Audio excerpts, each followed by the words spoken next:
پیارے دوستو، چلیے توئیں، زوئیں اور عین سے امام علی کے واقعات سنتے ہیں۔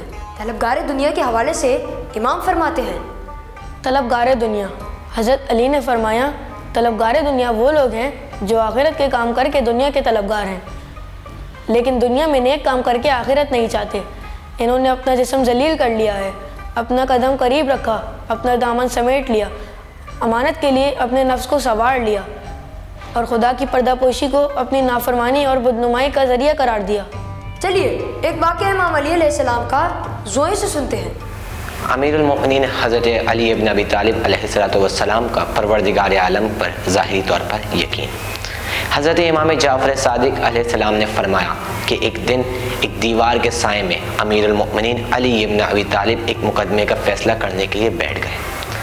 ابھی کچھ ہی دیر گزری تھی کہ لوگوں نے شور مچایا کہ یا امیر المؤمنین آپ یہاں سے اٹھ جائیے ورنہ دیوار آپ کے اوپر گر جائے گی۔ آپ نے نہایت سکون اور اطمینان سے فرمایا کہ مقدمے کی کارروائی کو جاری رکھو، پروردگار عالم بہترین محافظ و نگہبان ہے۔ چنانچہ مقدمے کی کارروائی شروع ہوئی اور امیر المؤمنین نے نہایت سکون سے مقدمے کا فیصلہ سنایا اور امیر المؤمنین فیصلہ سنا کر وہاں سے چل دیے۔ جیسے ہی امیر المؤمنین وہاں سے چلے تو دیوار گر گئی۔ چلیے امام علی کا عدل و انصاف کے حوالے سے ایک واقعہ سنتے ہیں۔ عدل و انصاف اور محاسبہ۔ امام علی علیہ السلام نے حاکم حلوان اسود بن قطبہ کے نام لکھا، اگر حاکم اپنی خواہشوں پر چلنے لگے تو وہ درست طریقے سے انصاف نہیں کر پاتا، اسی لیے تمہیں چاہیے کہ حق میں سب کو ایک نظر سے دیکھو، سب کو برابر کا درجہ دو۔